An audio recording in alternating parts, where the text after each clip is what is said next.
Good morning. I'm Todd Barnett. I am the Commissioner of Community Safety for the City of Minneapolis. Thank you for joining us today. Summer is an amazing time in the city of Minneapolis. There are lots of events and activities that we spend time with our family and friends, and especially around the 4th of July when we all like to enjoy the fireworks. In the city of Minneapolis, we're working very hard to coordinate our resources and our responses to bring everyone together for a safer Minneapolis. You can look around the city, the county, the state, all have public safety leaders here today, all care about the safety of people during this time. We all want folks to enjoy enjoy the 4th of July, have fun, but also to be safe. While this is a time for celebration, we know that festivities can quickly turn tragic if we don't take safety seriously. We can't do this alone. We need the help of the community to help us keep everyone safe. Today, there will be several speakers. Each one will have a safety message. We have Hennepin County Sheriff Witt, who will talk about the water safety. We have Minneapolis Chief Tyner, who will talk about fireworks safety.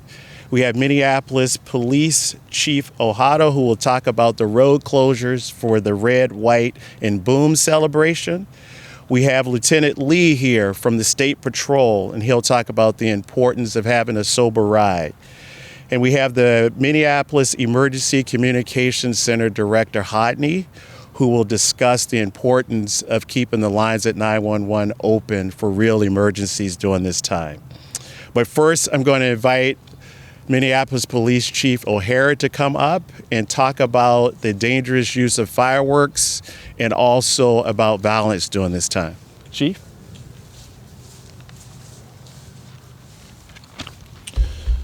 Thank you, Commissioner. Good morning. Thank you all for being here today. The Minneapolis Police Department has a sworn duty to protect all people in our community. And we carry out that duty every day, and it does not take a holiday. Our officers carry it out with resolve and professionalism, and we are prepared to carry it out this 4th of July. We know we have a lot of concerns from residents in our community over what we've seen in recent years. We've seen unacceptable behavior during what should be a time of celebration. Residents and families deserve to celebrate Independence Day without fearing gunfire and without fearing fireworks would be used recklessly and dangerously against persons and property. So let me be clear. If you have intentions of coming to this town to cause chaos, don't. You will be arrested, and we will seek charges against you. In 2022, Minneapolis saw several shootings on the 4th of July. 7 people were shot in a short period of time. Fireworks were fired at residents and buildings, and no arrests were made that night. Some individuals were permanently scarred, physically and emotionally, by fireworks used as weapons and the chaos that ensued. In 2023, we again saw groups of people congregating, targeting people, buildings, and even police officers with fireworks. Felony-level assaults under Minnesota law. One individual was seriously injured not far from where we are today to attack another person with a firework. That year, we arrested 16 individuals, and our officers worked quickly to disrupt and disperse the crowds as they gathered around the city. Last year, the red, white, and boom fireworks celebration returned to Minneapolis. Tens of thousands of people came together to have a safe and joyful night. But the night before the 4th, messages began circulating on social media, encouraging people to come from out of town to Minneapolis and attack people and police with fireworks. Just before midnight and into the early morning hours, groups of juveniles and young adults did exactly that. I was on the ground that night, and I personally had fireworks fired towards me. MPD arrested 35 people that night, and thankfully, no serious injuries occurred. I hope the actions of the MPD over the last 2 years have made it clear this behavior will not be tolerated. If you come to Minneapolis with the intent to harm, disrupt, or intimidate, you will be arrested. This year, we are even better prepared. The MPD has increased staffing throughout the weekend. The Taste of Minnesota Festival will be held downtown, and we are working with event organizers to help ensure that it is safe once again for everyone. We are again supporting the Minneapolis Park Board for the Red, White, and Boom fireworks celebration, and we've coordinated a robust citywide public safety plan in partnership with other law enforcement agencies. We are also, once again, using strategic road closures in areas that have seen high levels of problematic behavior. These measures have proved successful last year in disrupting that activity, protecting neighborhoods, and ensuring celebrations could continue safely. Our planning would not be complete without the support of all of our law enforcement partners. I want to thank the Hennepin County Sheriff, the Minnesota State Patrol, Metro Transit Police, Minneapolis Park Police, and the University of Minnesota Park Police Department for their continued collaboration and commitment to public safety. Everyone who lives in or visits Minneapolis deserves to celebrate the Independence Day holiday peacefully and safely. The MPD will be ready to respond and ready to protect those who are here to celebrate those freedoms, our liberty, and our shared values that this country was built on. Thank you.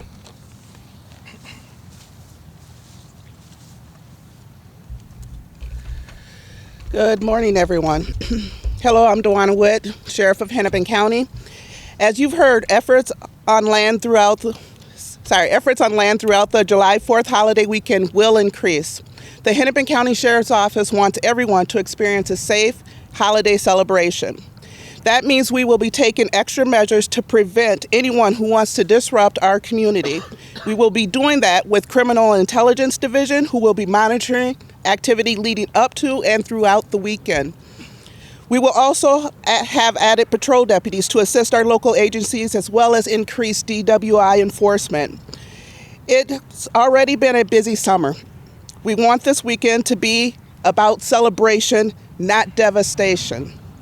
We also anticipate a lot more people on or around water over the weekend, including our lakes, rivers, beaches, and therefore we will be also monitoring the waters here for when the fireworks shows are going about.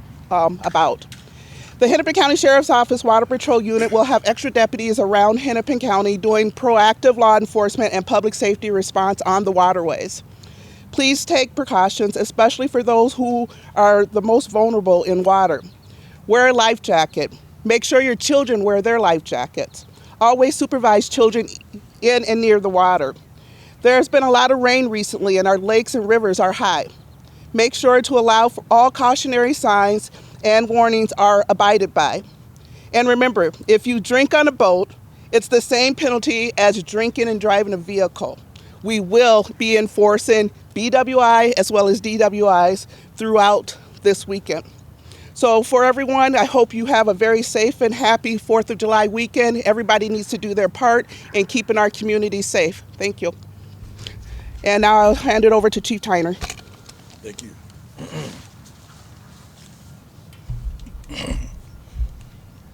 Good morning, everyone. Each year, the Minneapolis Fire Department responds to injuries and fires caused by the use of fireworks around this time of the year. This year, we would like everyone to be able to enjoy the summer and the 4th of July holiday by being safe together. Fireworks that explode or fly projectiles are illegal in the state of Minnesota. Some example of legal fireworks here in the state of Minnesota are sparklers, cones, and snakes. Some tips that I have for a safe 4th of July are fireworks should only be used by adults. Use legal fireworks on your own property, not in public spaces. Always read the directions prior to using fireworks and use them the way that they are intended. Keep fireworks a safe distance from flammable materials. And when not in use, store fireworks in a cool, dry place. Some things that I would like people to refrain from or not to do is please do not consume alcohol or other drugs while using fireworks. Trust me, they do not mix. Please do not relight fireworks that fail on the first try. This is often a reason why people are injured. Please do enjoy the fireworks shows across the metro, including the red, white, and boom. But please leave the big stuff to the professionals. And with that, I'd like to bring up from the Minneapolis Park Police, Chief Ohado.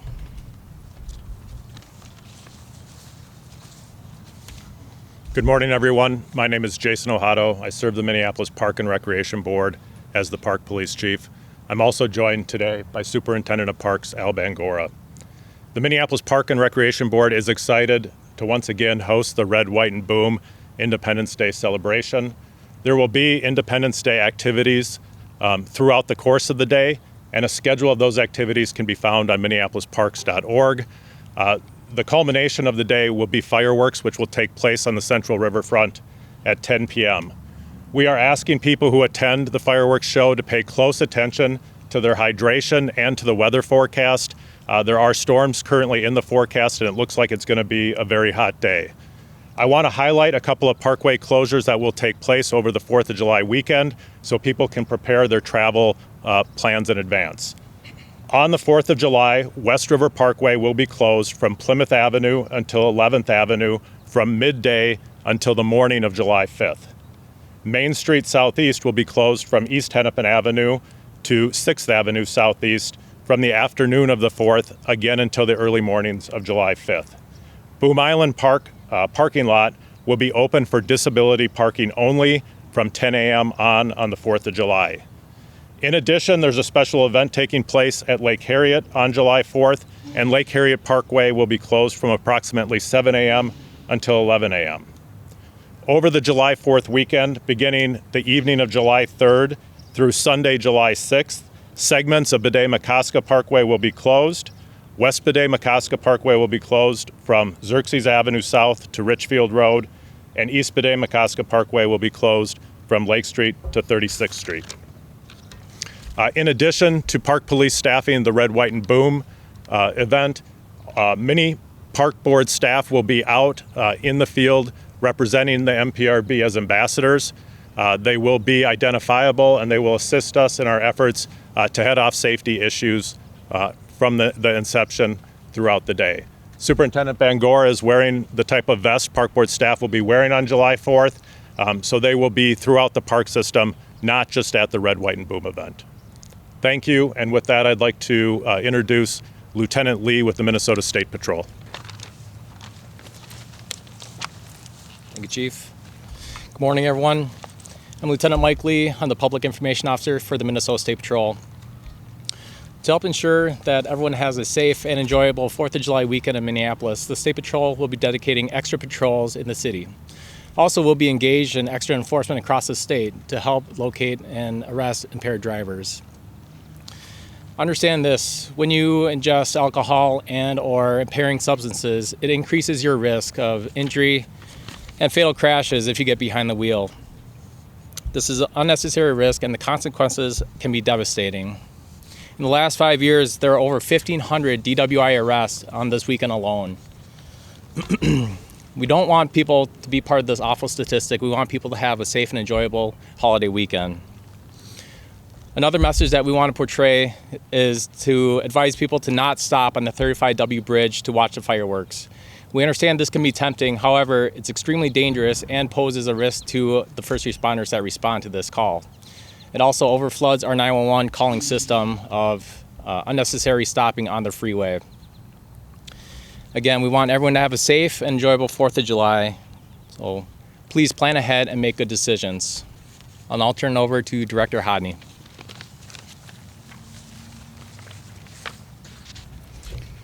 Good morning and thank you. I'm Joni Hodney, the Director of Minneapolis 911. I'm also speaking today on behalf of our partners at 311 about the importance of knowing when to call 311 and 911 this weekend. July 4th is one of the busiest days of the year for dispatch centers across the country. That's no exception in Minneapolis. On a typical summer day, Minneapolis 911 averages about 1,900 calls per day.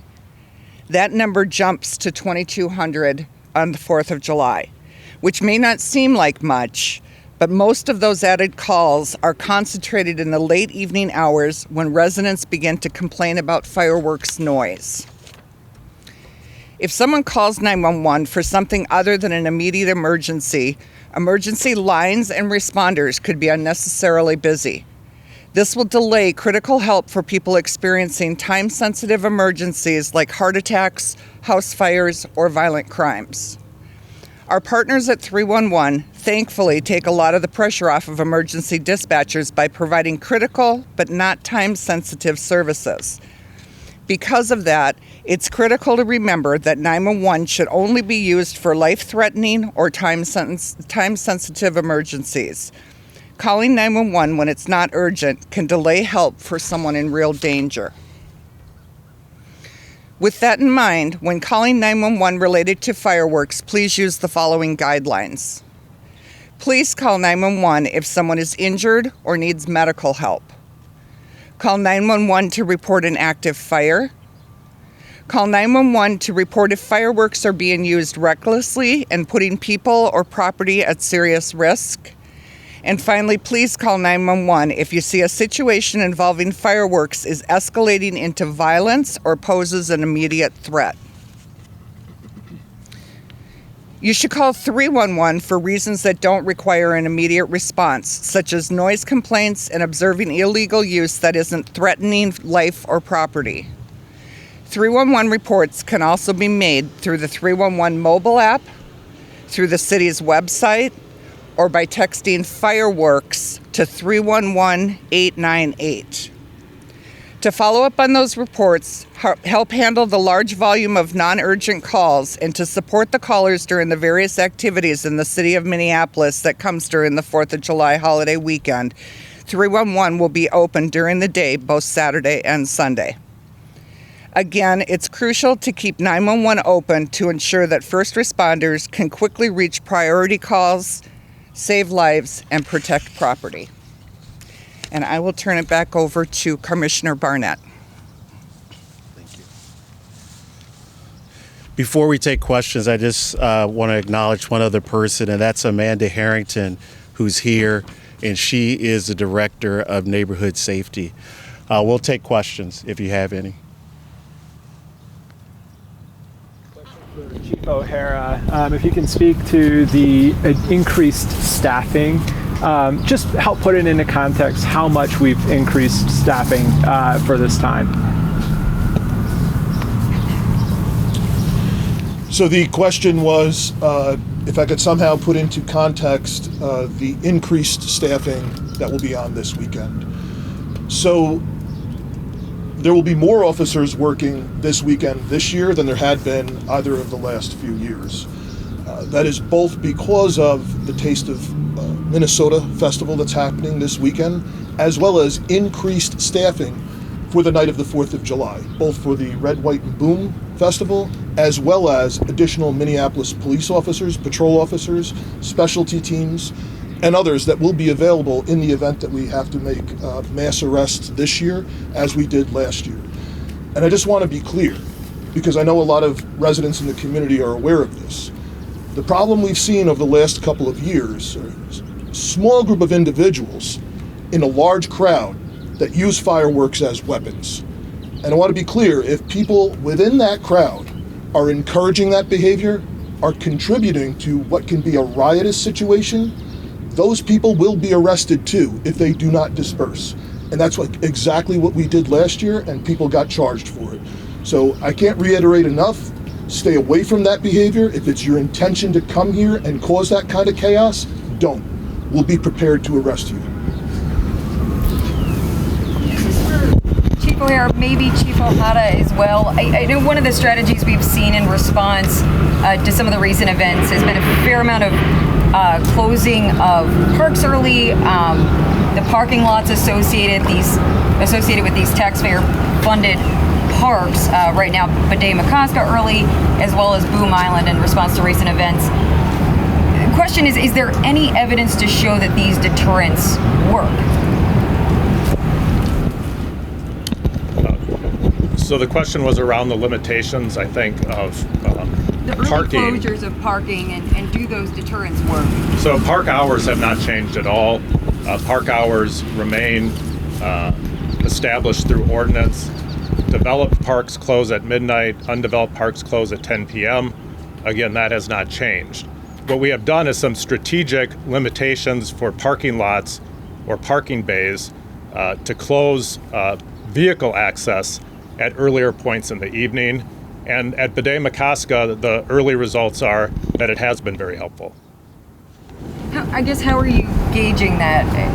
Can you walk me through that a little bit? So the question continues to be, how are we gauging the effectiveness of these closures? I've told Chief Ohado privately, thank you so much. The first summer I was here, the initial chaos that we had was all around Bede-Makaska. And you could go ask residents that live 5, 10, even maybe 15 blocks away from the park, the chaos that they went through that night, because people were parking in the parking lots and then that was spilling out into the neighborhoods all around there. We didn't have anything near that level down there last year, and that's because of the plan that Chief Ohado put into effect. So very, very clearly that produced results, and we are thankful, as our residents are, we are thankful for it. I think also in response, it's helpful to put in a context that Bede-Makaska, amongst the 185 parks in the park system, was number one for 911 calls in 2023 and 2024. We are trying to do something different to lower that number, and over the last month it appears that we have. One more question for Chief O here, if I can. I know that the videos the last couple of years really show a group of people that are not afraid of police. I mean, in one video you've got someone shooting like a bazooka style right at a police car, and then obviously the police shared all the videos of people firing fireworks right at squads. What do you attribute that lack of fearlessness to, and how do you combat it when sometimes your presence simply isn't enough to deter people from doing what they're doing? So the question was in regard to the videos that we've seen of essentially mobs even shooting these fireworks at police when police respond. And what do I attribute that to? Honestly, from what I've seen, it is large groups of young people, the vast majority of which are not actually shooting fireworks at people, but they're a part of the problem. It's creating a mob mentality. It's spread on social media. These large groups form, and they're kind of just there to watch the show. But at least from our perspective, when the behavior gets that serious, it's essentially riotous behavior, they are just as culpable as those that are shooting the fireworks. And tell you, the video that you mentioned was down by where the mortar was shot at a police car with an officer inside of it. That was near Bede-Makaska. And again, that was before these street closures were put into effect. So while we did have problems last year, we made more arrests, and I believe we had fewer issues citywide than what we had the year before, and we're looking to build on that this year and have this year be even safer. How did you guys decide? For the sheriff too, are you seeing anything on social media now with the intelligence gathering that you're doing to indicate that we could see similar problems again this year? So the question is, are we monitoring social media, and do we anticipate problems? We are continuously monitoring social media as best we can. Depending on the platform, we're not necessarily able to anticipate it in advance, but we will be continuing to monitor social media around the clock. And we do anticipate some type of app would be the way these type of pop-up situations occur. I don't know if the sheriff wants to add to that. Our criminal intelligence unit is monitoring all social media platforms. We're looking for things such as park takeovers. Sometimes our young generation like to invite each other on social media platforms. So that's a part of being the preventative, is knowing what's going to happen, when it's going to happen. But as the chief said, some things you can't plan for because we just have to respond because they just pop up.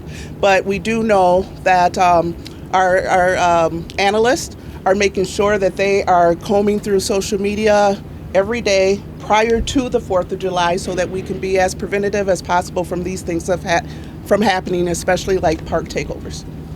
When it comes to like limiting access for certain areas, I guess this might be for the chief or the parks, how did you guys decide what areas this year to restrict access to? So the question was, how did we decide what areas to restrict access to? We're restricting access along the riverfront to facilitate the event. So that's, directly the result of hosting this Independence Day event. B'day-Makaska is because of the activity that we've historically seen there. We implemented that strategy last year, and it was highly effective last year, so we're replicating that. And then, Chief, I have a question for you about Dinky Town. I guess maybe I missed it. I didn't hear that you guys were looking to close off sections of Dinky Town. I know it was very chaotic last year. I guess, what are you guys doing in that area this year? So the question was about Dinky Town, how it was chaotic last year, and our terms for this year, our plan for this year. So we will continue to monitor Dinky Town as we did last year. Every weekend throughout the year, Friday and Saturday nights, we do implement a traffic safety plan there. We do conduct road closures around bar close to ensure that the community there is safe. So that's something that actually happens every weekend. We will implement that again this weekend, earlier perhaps, depending on what's needed. But I was there myself last year when the problems were happening, and I am very well aware of the potential for activity. And we will be doing everything we can to try and prevent that from happening this year. One last question, anyone? I'll ask one for the chief and then also potentially for the parks. Obviously, you're taking great precautions for the larger parks, for B'day, for this park itself. What are you doing with the other police departments to ensure other smaller parks might not be an issue moving forward this weekend? So I think, as other speakers have said, the 4th of July for public safety is a demanding day. It's our busiest day of the year. And police officers cannot be everywhere they need to be. They are a scarce resource. And so we are using park staff who are coming in on a holiday to act as ambassadors and be first points of contact and eyes and ears throughout the park system. As I mentioned, we've got a number of these park staff who are stepping outside their normal roles to act as park ambassadors, and that will be helpful throughout the rest of the park system where there are not police officers.